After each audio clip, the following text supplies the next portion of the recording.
Now we're gonna talk tools and figure out what brush is best for you to apply your eyeshadow. All right, so let's look at these brushes.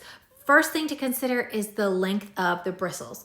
A brush that has longer bristles, like these two guys right here, are more of a blending brush and they're gonna pick up less product.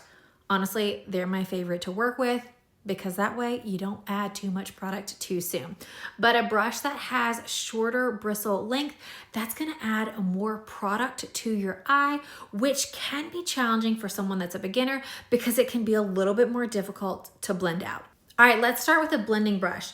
I'm gonna pick up some product and I'm just gonna apply it right here to the back of my hand. And you can see how a little bit of product is applied, but you can still kind of see through it.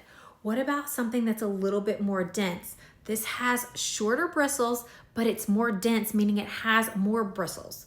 Let's see what that's gonna look like with its application. Oh, you see the difference?